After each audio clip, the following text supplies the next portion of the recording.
All right, guys. So welcome everybody one more time at our today's talk regarding malware development. My name is Paweł Kordos, and today with my friend Patryk Czeczko, we would like to introduce you into the world of malware development for advanced adversary emulation. Patryk, one word from you. Sure. So hi everybody. Some words about me. So I currently work in a purple team in Standard Chartered. So in a global bank, and we are forming a purple team capability there. Previously, I worked with Paweł at Deloitte, and we did a lot of red teaming for I think 4 or 5 years. Yeah, we've been working together for a couple of years. It's been a great journey. We've gained a lot of knowledge, and one of the main tasks we have to do was the red teaming. So when it comes to the red teaming, one of the essential things is actually the contact with the custom tools and custom malware, because when you use like well-known solution, of course, it will be obviously also well-known flagged in multiple antivirus solutions. So we started developing our own tools, and today we want to share the knowledge with you. So the presentation will consist of 4 main steps. First, we'd like to talk with you about how the malware is being prevented from spreading and running, and how it is detected, because obviously you need to know that once you want to actually evade that. Second, a few words about malware delivery, then some covert loader architecture overview, and we will develop some malicious loader and shall share certain techniques regarding evasions of both antivirus solutions and malware analytics. Yeah, so maybe let's start with that. So when it comes to facing your actually opponent, what it will be. First, of course, those will be antivirus solutions and EDR tools, but also you have to remember that you will be facing some kind of malware analytics. So let's start from the beginning. Let's talk briefly about how the antivirus works. So there are like the 4 main stages of each antivirus solution. First one, the oldest, the simplest one is the signature-based detection. So what the solution do is basically compare like the checksum or known strings or known byte sequences with its own word list. So it knows that this kind of file or this file will be malicious. Obviously, this is like a very basic one, the oldest way of detection, because you can actually easily bypass that. The second step is the heuristic detection. So you got this static analysis of application behavior, and the tools also try to identify potentially malicious characteristics and use the malicious functions, because some functions are well known to be used by malware. So antivirus want to know if the function is being used. We probably would like to hide this from them. The third step, the most common one, is the sandboxing. Sandboxing is basically a running software or unknown executable within a controllable environment and see what actually the software is doing. So you can actually know the actions, and by doing that, then judge if the file is malicious or no. And there are also some EDR-specific functions like function hooking and memory scanning.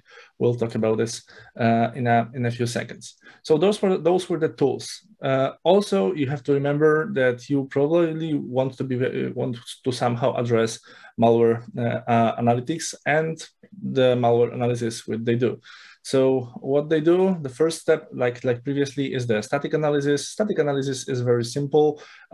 Just look at the information in a PE file. You also can do some source code recovery and analysis. So they do that, and they try to judge whether the file is safe or not.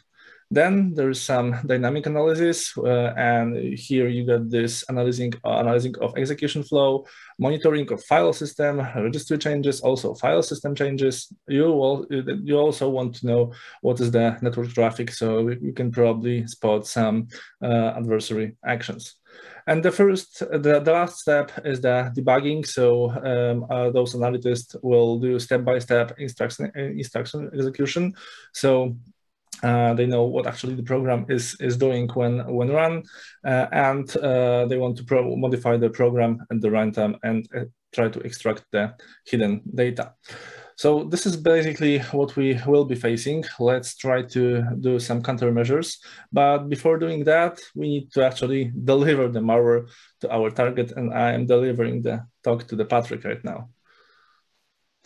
Thanks. So a few words about delivering our malicious code to the victims, for example, via phishing or just doing some let's say red team activities.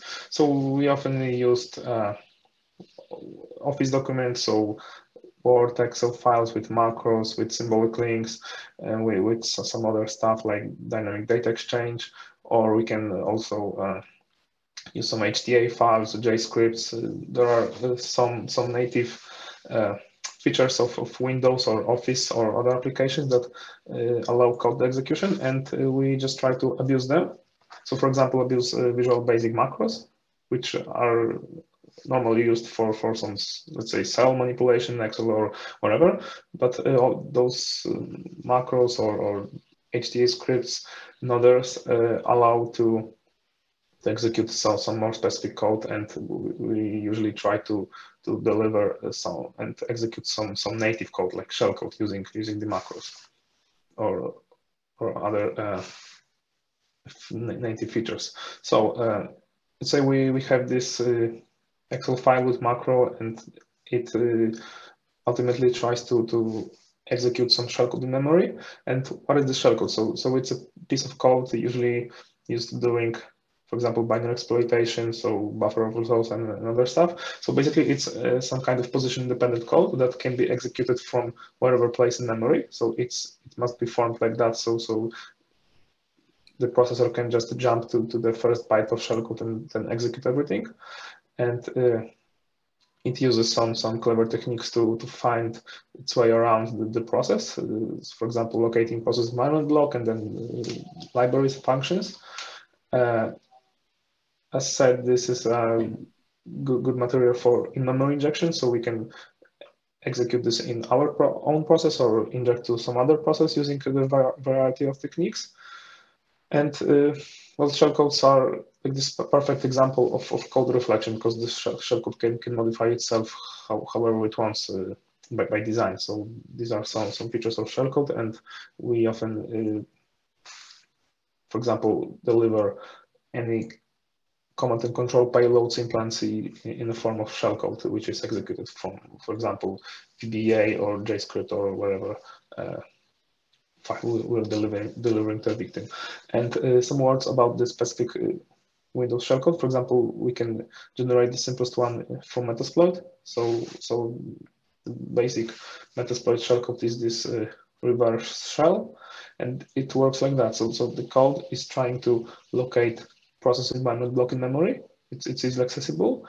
Then it locates the kernel 32 library memory, because it's loaded in a specific place in memory indicated by loader data located in process environment block.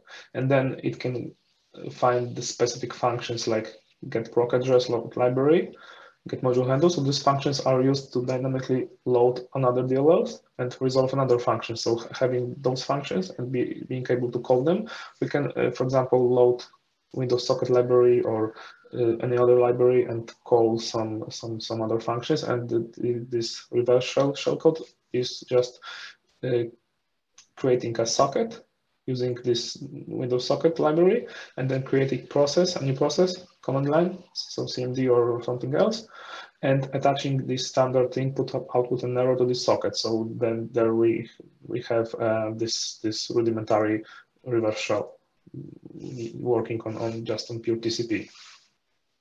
Yeah, and this piece of code will obviously will be detected by most likely any antivirus, and our job starts right now. We need to hide it. Yes, so the first step is some technique for injection. So the simplest technique to inject shellcode in our own process. Well, we'll usually target some other processes, but we'll start with the basics. So injecting in our own process is based on creating some memory, which should be readable and executable. We can change memory protections however we like, but in this simplest case, we just need this memory page to be readable, so we can write the shellcode there, and executable, so we can execute the shellcode, run the instructions, and then we can use create thread or just cast the pointer to a function and call this. So that this is how it works from C or C++. So and those macros and other higher level languages usually use those native APIs like virtual alloc, create thread, and etc. to run the shellcode.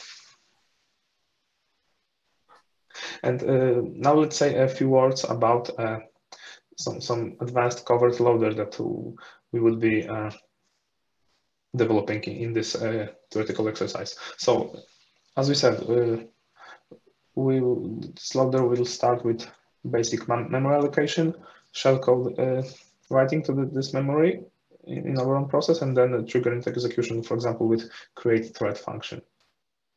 And then we can add some runtime routines to decrypt the shellcode. So the shellcode during static analysis would be encrypted and not visible for defensive solutions. So, for example, antivirus won't be able to detect what it actually is, and then this would be decrypted during the runtime and executed.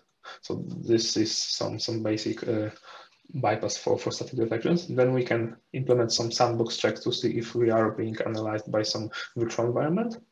Also some anti-debugging checks, for example, to hinder the job of manual analyst. Then we can add some obfuscation to any data that is sensitive, like, for example, I don't know, IP addresses or ports or some user ages that, let's say, our shellcode or implant is using, and then this data would be obfuscated during runtime, so it's hidden from the static analysis.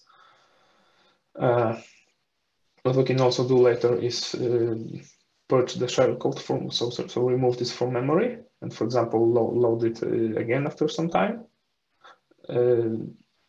Also, we can implement some anti-debugging features there and just regularly remove this shellcode or other important sensitive data from the memory by writing the memory with zeros and repeating that. So, for example, activating the shellcode when it's needed. Well, these are some advanced features that just to give you some idea how we can develop such a loader for shellcode or some implant used for custom red teaming engagements and stuff like that.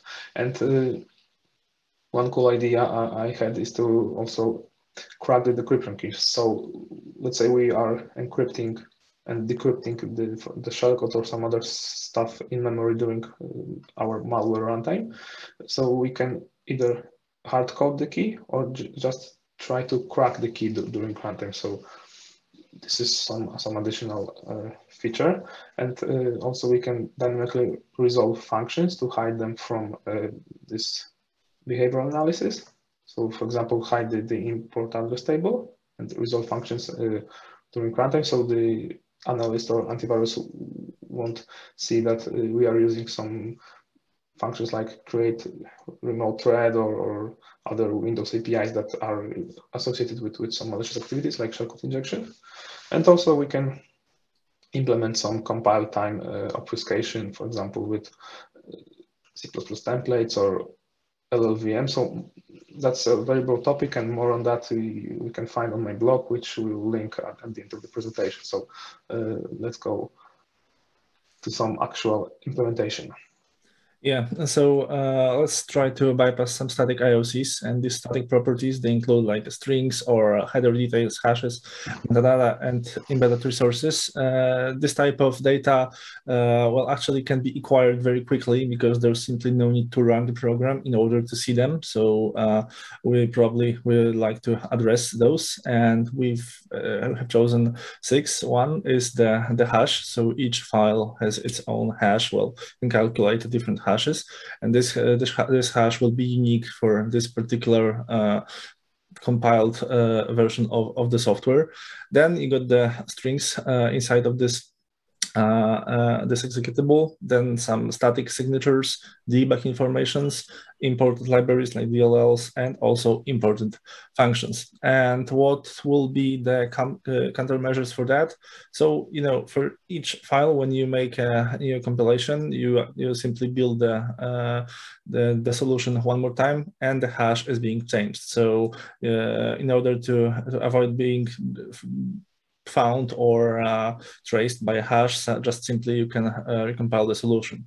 For strings, static signatures, you can use XOR encryption. This is actually Patryk's favorite way of doing that.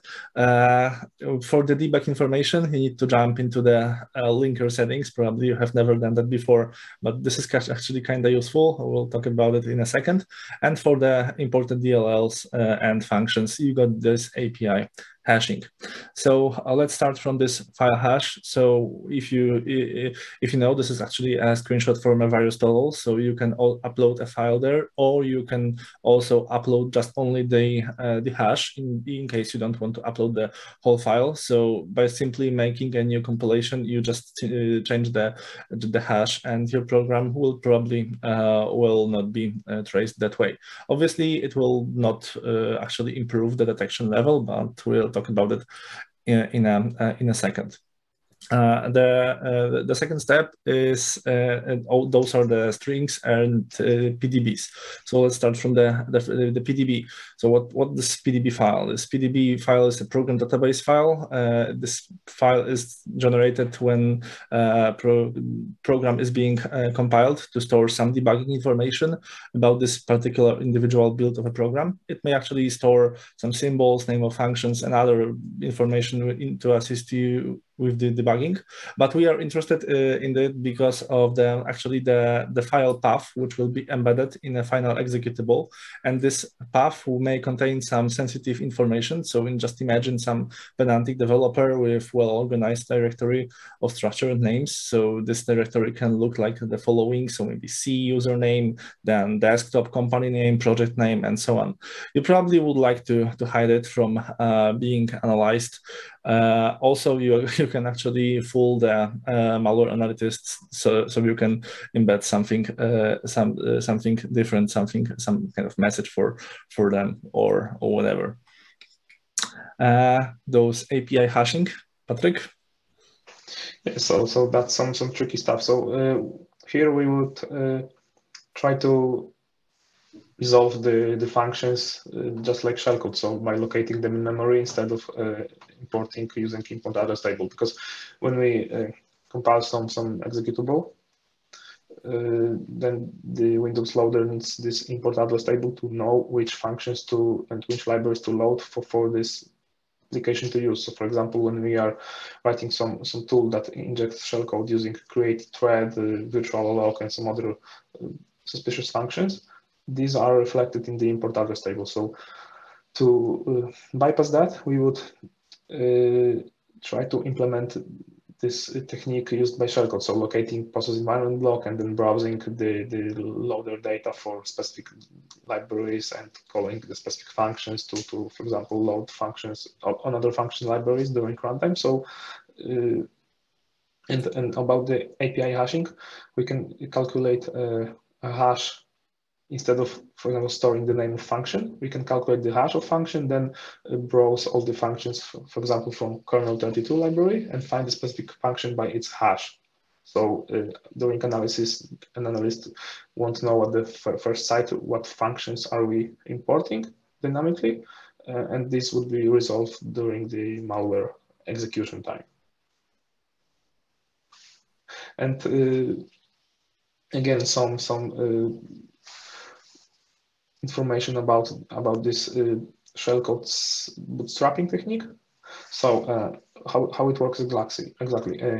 The process environment block address is located somewhere relative to the JS register, so it's very easy to acquire this address. Then we browse the PEB at specific offset. It's based on the architecture, so the offsets are different for 64-bit and 32-bit architecture and processes. And in this loader data, we have some double linked lists of all loaded modules, so the libraries. So for example, for every process, the loaded modules would be the process itself, so the executable itself, kernel 32, anti-DLL, kernel base, and maybe some other libraries that are loaded by the system loader, by Windows loader when the process is created. And we can then browse this double linked list, and there are some specific data structures which describe all the DLLs. So there is the name of the DLL and the address, and we can, for example, calculate the hash of the name, find the specific function we need, let's say, create remote thread in kernel 32 library, and then find its address because it's also stored in this data structure. And we can also find the get proc address, load library functions to load any other DLL. So those names of DLLs and functions can be also hashed to find them dynamically. So that's how the shellcode works. So that's how shellcodes work, and that's how we can also hide this stuff from our executable using this technique. So here we have some screenshots from the Windows debugger on the left, and you can see that there are some libraries loaded, and the information is stored in the process environment block for a specific process. And for example, on the right we see the dump from kernel 32 library and those specific functions that are stored in the library. So we can just browse them in memory to find them. So when we have address of the library loaded in memory, we can go there and find the specific functions in the kernel 32 in memory, and then call those functions just like any other function, like in native code. So this is some simple implementation of this technique. We have a simple function to calculate the hash, and then some loop to go through all the names of functions which are stored in the library. So it's just a matter of interpreting the DLL according to the PE format, portable executable, and then finding the functions and calculating those hashes of the names, and then getting addresses of functions and calling them. So it's some code example, and all those examples and that documentation you will be able to find it on my blog. So let's go next. Yeah, so we have faced the very basic, the very first method of detection of the antivirus. Now we'll try to fool them, because before actually allowing the file to run, antivirus will run the software within a sandbox and check what the program is doing. And what we're gonna do, we probably would like to stop the execution when our malware will detect that it is being launched within this sandbox environment, just in case to avoid being detected. And the very first thing you would like to do is to check whether this is actually a virtualized environment, where there are some characteristic things about the sandboxes. Obviously, those are simplified environments, so you don't have that much information in them. So also there are some limitations, both hardware and software. So first we can check how many cores of this machine has, and compare it to like the certain amount of course. Probably in 2021 you won't spot a machine with 2 cores on board. So this is the first thing. And actually the second thing is you can check how much RAM memory do you have on this environment, and also if the RAM is less than desired value, you can stop the execution flow. So actually the antivirus will probably won't flag our file as malicious.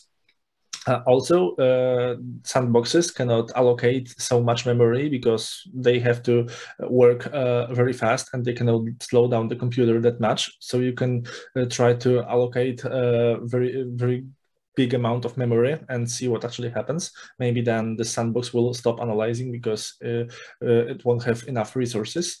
And one funny fact about also checking some other things is you can try to load some fake library, which obviously doesn't exist, but sandboxes may try to emulate libraries. And in case it somehow exists, you can actually stop the execution flow, because you will know that this is not the real machine. one thing that also improves our chances of success is to implement multithreading, because emulating multithreading environments is relatively harder to do. So when using multithreading, you probably will have a less detection score. And if you have some extra knowledge about your target, you can also check for some characteristic information about the machine. So for example, you can check for the computer name, because usually in a domain environment, the computers are named within a certain convention, like starting with desktop or L or whatever it is. If you have such a knowledge, you can implement it in the code. So the malware will compare the computer name to what you actually placed in there, and then it will actually run only on our target. Also, this is also useful when it comes to skipping the malware analyst, because analyst will also have won't have the same computer name. Same story for username. If you are facing a certain username, you can also do that.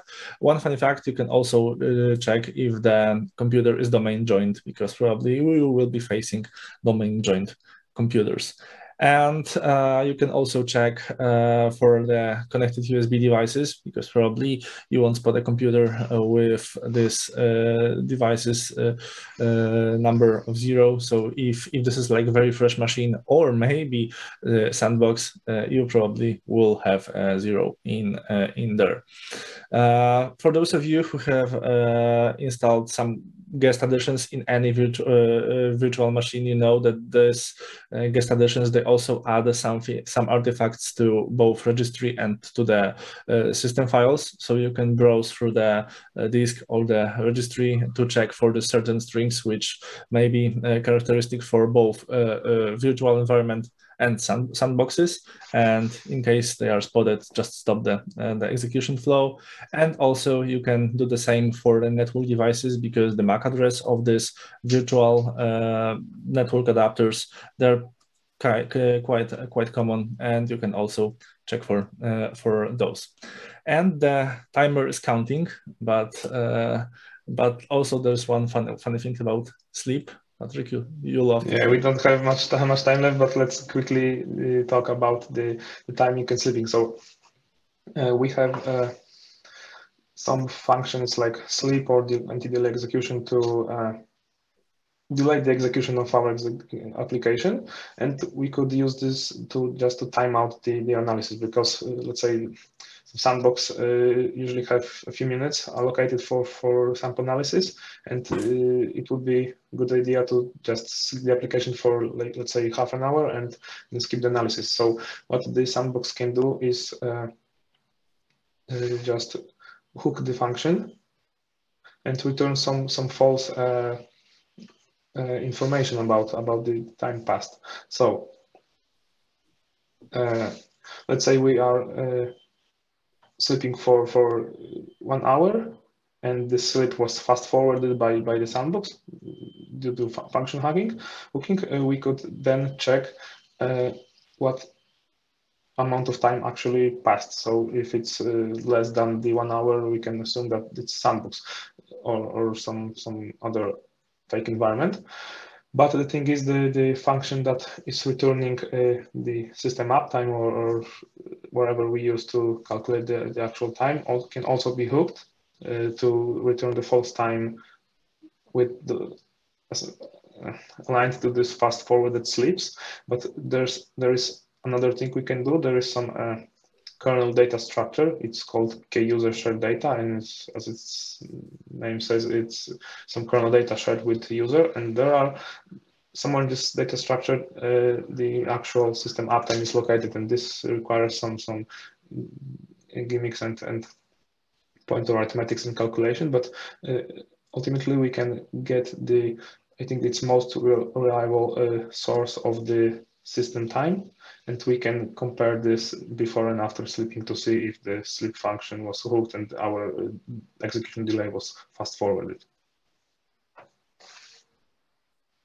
And about some few words about function hooking, why it's done, for example, by sandboxes or EDRs.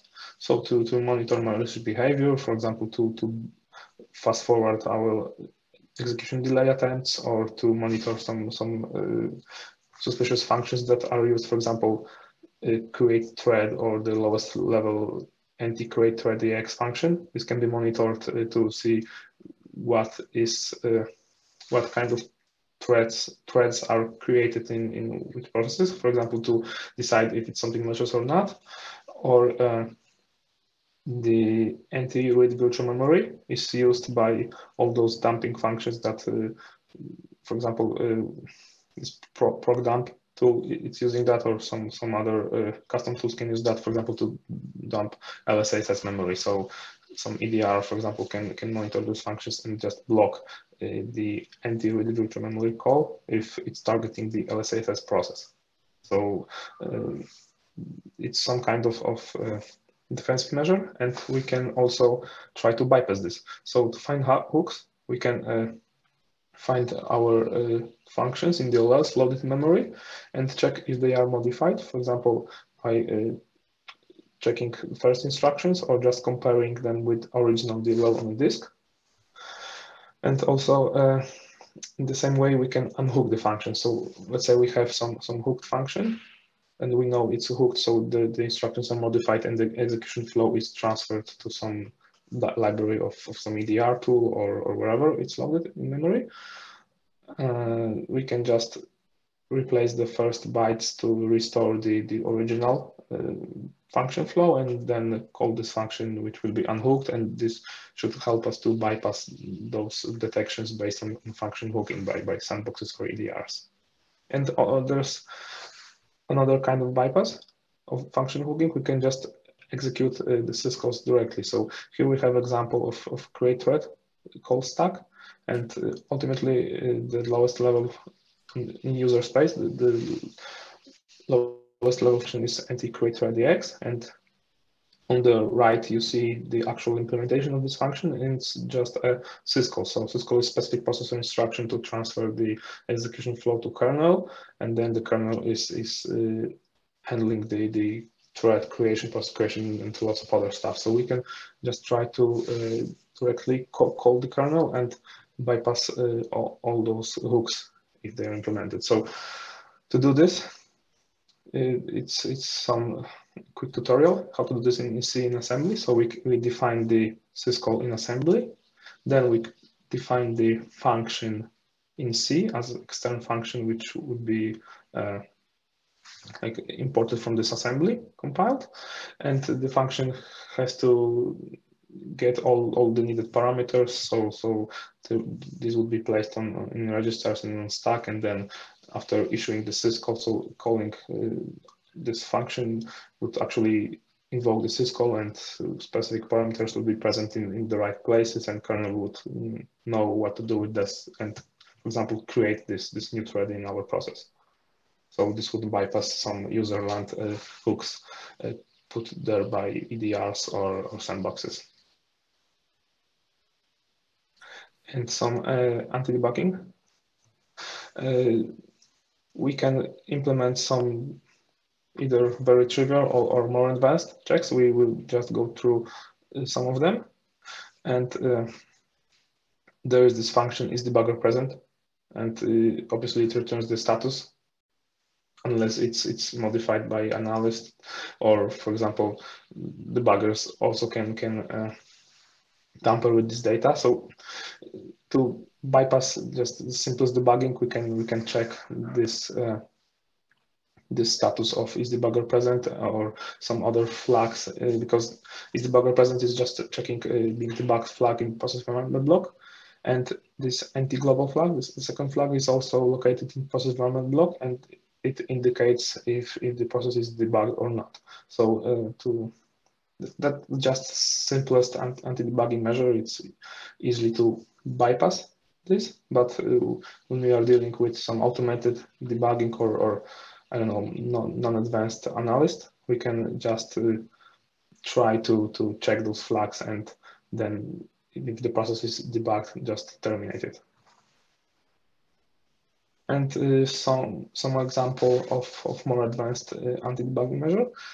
We can implement some function. Let's say we have this crucial function, and right after the function implement some other function, and then during the runtime try to calculate the function bytes hash. So if we have this function non-modified in memory, the hash would have the specific value. But for example, if there's a breakpoint placed in this crucial function of ours, the hash of the assembly in memory would be different. So we could, for example, have another thread running regularly, checking the opcodes, so assembly and calculating hash of the assembly of specific function we are interested in, and to see if it's being modified by, for example, some breakpoint or some other manual tampering by analyst using debugger, and then, for example, terminate the process when we detect such an activity. So one of many examples of some cool anti-debugging stuff. And also to make manual analysis a little bit difficult, we can implement some callbacks. So there are some asynchronous functions like read file, this extended version. So normally read file just works synchronously and returns the handle to file when it's loaded from read from a specific place. And this read file ex function can work asynchronously and then just monitor us when the file when the file read is finished. So in this piece of code, the callback, my callback function, will be called after the file has been read, and we can implement some malicious activity in this callback. So when analyst just jumps over the call to read file, the shellcode or wherever we are executing in this callback would be executed somehow in background, so it would be harder to spot this. So an analyst would need to click step by step through this read file call to locate this callback. So it's cool, some kind of cool trick to hinder with manual analysis. So yeah, that's it, and we don't have much time left. So maybe let's go quickly through the other clever techniques. So the first one is the parent ID spoofing. So this is like the simple method to hide the parent process relation, like the parent-child, and you can actually spoof that in order to hide, for example, block malicious activity like Word or Excel application starting PowerShell. You probably want to hide that. Some antivirus and some monitoring tools have alerts for that, so that's kind of useful.